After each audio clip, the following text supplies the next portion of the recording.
Varanasi link media.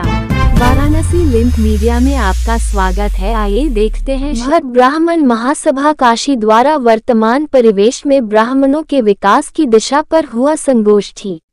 Varanasi के दुर्गाकुंड स्थित हनुमान पोद्दार अंध विद्यालय में भट्ट ब्राह्मण महासभा काशी द्वारा एक संगोष्ठी का आयोजन किया गया। संगोष्ठी का विषय था वर्तमान परिवेश में ब्राह्मणों के विकास की दिशा। संगोष्ठी के मुख्य अतिथि प्रोफेसर डॉक्टर रामकिशोर शर्मा एवं प्रोफेसर डॉक्टर घनश्याम शर्मा रहे एवं विशिष्ट अतिथि Kamalakant Upadhyay, professor doctor DN Tiwari, professor doctor JP Rai एवं यादवेंद्र कुमार राय काका रहे। इस अवसर पर ब्राह्मण समाज को संबोधित करते हुए अध्यक्ष बसंत राय ने कहा कि हम सभी समाज के लोगों को एक मंच पर आना होगा, तभी समाज आगे बढ़ पाएगा। हमारा समाज राजा महाराजाओं के समय से बुद्धिजीवी वर्ग में आता है, हमेशा समाज को दशा दिशा देता है। अगर हम टुकड़ों में बटेंगे तब हमारा अस्तित्व खत्म हो जाएगा, इसलिए हम सभी समाज के लोगों को एकजुट रहना होगा। संगोष्ठी में मुख्य रूप से जगदीश शर्मा, कार्यकारी अध्यक्ष विनोद कुमार शर्मा, अधिवक्ता कार्यकारिणी अध्यक्ष पंडित विनोद शर्मा, वरिष्ठ उपाध्यक्ष राजेश कुमार शर्मा, उपाध्यक्ष अवधेश राय, उपाध्यक्ष विजय नाथ शर्मा, संजय कुमार शर्मा, शेषनाथ राय, मनोज कुमार शर्मा, अजीत कुमार शर्मा, पंडित देवनारायण भट्ट, संदेश कुमार शर्मा, गौरी शंकर, शिवम कुमार राय, आशीष कुमार राय, पंकज कुमार राय, निरंजन भट्ट, मीडिया प्रभारी अजय कुमार शर्मा, शो मीडिया प्रभारी संजय कुमार राय, आनंद कुमार राय आदि लोगों ने अपने अपने विचार व्यक्त किया। संगोष्ठी में मुख्य रूप से मुख्य ट्रस्टी डॉक्टर हरिद्वार शर्मा, नंदलाल राय, महेंद्र नाथ शर्मा, हरिकांत तिवारी, बसंत राय, प्रभाकर राय, अजीत कुमार शर्मा, सलाहकार समिति में देवता प्रसाद शर्मा, शशि भूषण शर्मा, सुभाष चंद्र शर्मा, विजय राय, विनोद कुमार, कुंवर विनोद कुमार, जवाहरलाल शर्मा सहित बड़ी संख्या में ब्राह्मण समाज के लोग मौजूद रहे।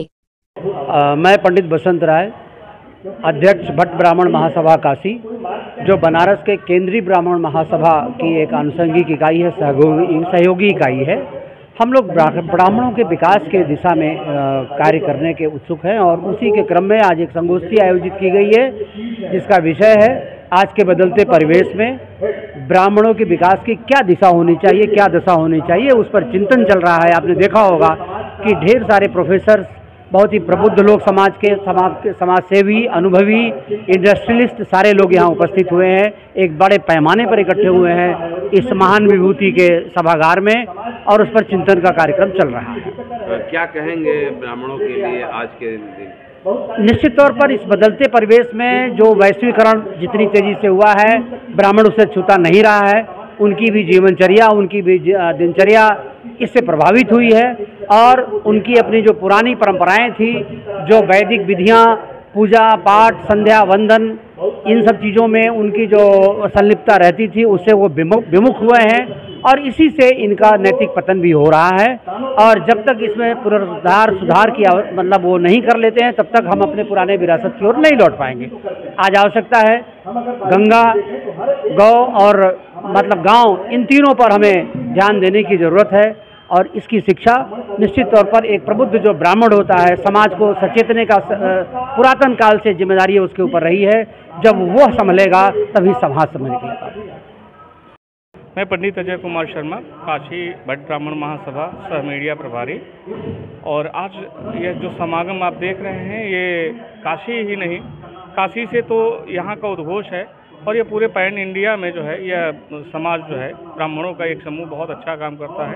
केंद्रीय ब्राह्मण महासभा में आप देखें कि जहाँ तमाम लोग जो है आज एक ब्राह्मणत्व का जो एक बिगुल बचा है, ब्राह्मणत्व का बिगुल जो भारत सरकार ब्राह्मणों की अपेक्षा करती रही, हमेशा से करती आई है। चूँकि वह एक ऋग्वैदिक कालीन में आप देखें कि ऋग्वैदिक कालीन में गुरुकुल परंपरा चलती थी, जहाँ पे जो राजा होता था उसका एक मंत्री जो ब्राह्मण ही हुआ करता था। जब राज्य संस्था और धर्म संस्था दोनों साथ में काम करती थी तो निश्चित तौर पे वह राजा जो है समृद्धशाली हुआ करता था। आज राज्य संस्था और धर्म संस्था, अब वो बातें नहीं रही, अब तो जो है लोकतंत्र की व्यवस्था हो गई। इस लोकतंत्र के परिवेश में ब्राह्मणों की जो जिम्मेदारी होती है और प्रखर हो जाती है, उनकी जिम्मेदारी और बढ़ जाती है। नैतिक रूप से अगर देखा जाए या कहा जाए, तत्कालीन परिवेश में ब्राह्मण को अपने कर्तव्यों को जो है ध्यान देना होगा। शिक्षा ग्रहण करना, शिक्षा देना अब तो व्यवसायीकरण की बात हो गई। फिर भी यह ब्राह्मण की नैतिक जिम्मेदारी है कि जब हम ऋग्वैदिक कालीन से लेकर के आज तक समाज के लिए काम किए हैं, तो आज भी यह जो है भट्ट ब्राह्मण महासभा हो या कोई भी ब्राह्मण समाज के लोग हैं, जहाँ पे कहा जाता है चातुर्वर्णम मया सृष्टम गुण कर्म विभागशः, और कुछ लोग मानते हैं ब्राह्मणों अश्यमुष्मासीत बाहु राजन्य कृत उर्तदशय अर्भयशय परभ्याम शूद्रो अजायत। तो जहाँ ब्रह्मा की मुख से उत्पत्ति ब्राह्मणों की मानी जाती है, तो बड़ा होना केवल कहने के लिए नहीं, शब्द ही नहीं, बड़प्पन दिखाने की भी बात होती है। संगोष्ठी के माध्यम से क्या ब्राह्मणों के लिए होगा आपके? संगोष्ठी है, ये ब्राह्मणों के विकास के ही बारे में और समाज के विकास के बारे में, सबका साथ सबका विकास सबका विश्वास माननीय प्रधानमंत्री जैसे कहते हैं, तो यह ब्राह्मणों की संगोष्ठी के ही विषय में यह बातें चर्चा परिचर्चा हो रही है। और आपके माध्यम से मैं बताना चाहता हूं कि काशी ही नहीं, जहां तक आप देखेंगे कि पूरे भारत को इस समय एकजुट होकर के समाज के विकास में ब्राह्मणों की अहम भूमिका निभानी होगी, क्योंकि ब्राह्मण कहीं न कहीं से निभाता आया है और निभाने की उसकी ज़रूरत है, उसकी नैतिक जिम्मेदारी है। मेरा नाम पंडित महेंद्र नाथ शर्मा है, मैं यही वाराणसी का रहने वाला हूँ। क्या कहेंगे जिस तरह से भट्ट ब्राह्मण महासभा काशी की तरफ से ब्राह्मणों का एक संगोष्ठी आयोजित किया गया, क्या उद्देश्य है इस तरह का कार्यक्रम करने का? इस तरह का कार्यक्रम उद्देश्य करने का ये है कि एक कहावत है कि संघे शक्ति कलयुगे। आज जो है ब्राह्मण जो है विभिन्न खंडों में विघटित हैं, और जैसा कि और समुदाय के और जातियों के लोग हैं, उनके अंदर एकजुटता बढ़ती जा रही है, लेकिन यह है कि इनके अंदर जो है बिखराव भी है। और इनके अंदर एक है कि जैसे कि एक कहावत है गांव में कि कुत्ता ब्राह्मण नाऊ जात देख गुर्राऊ।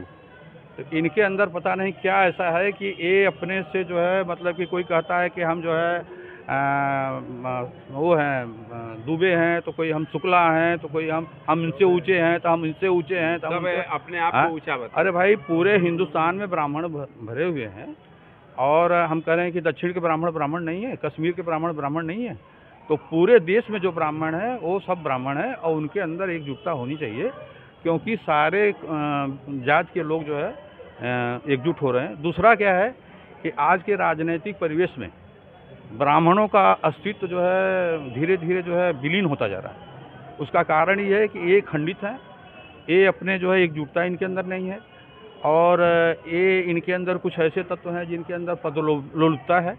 ये जो है सपा में चले जाएंगे, ये बसपा में चले जाएंगे, अवसरवादी है, इनको कुर्सी पाने के लिए वे किसी भी दल में चले जाएंगे जिसमें कि राष्ट्र के लिए जो है भक्ति नहीं होगी, राष्ट्रवादिता नहीं होगी, और राष्ट्र के लिए जिम्मेदारी नहीं होगी, ऐसे दलों में चले जाते हैं।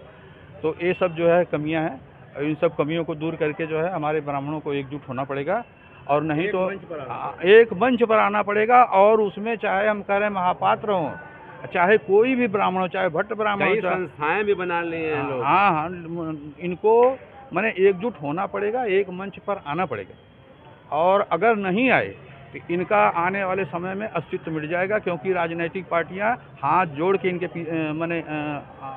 पीछे पड़ी हुई हैं। और बटोगे तो कटोगे, तो ऐसा है कि वो तो देश के लिए मतलब चल रहा है कि हिंदुओं के लिए कि बटोगे तो कटोगे, लेकिन यह है कि ब्राह्मण भी अगर बटोगे तो मिटोगे, ये मेरा कहना है। अपने निजी रिटेल जैन सेल्स एजेंसी में वाराणसी के डॉक्टर संपूर्णानंद नगर कॉलोनी सिगरा वाराणसी दुर्गा जी मंदिर के पास Jain sales agency wholesale agency में शोरूम की owner Pankhuli Jain board medalist BHU ने बताया कि यहां पर एक्सचेंज ऑफर के तहत पुराना लाओ नया ले जाओ और होलसेल के रेट में रिटेल में दिया जाएगा। एक बार विजिट अवश्य करें। हमारे यहाँ प्रेशर कुकर, गैस चूल्हा, मिक्सी, नॉन स्टिक बर्तन पर भी भारी छूट दिया जा रहा है।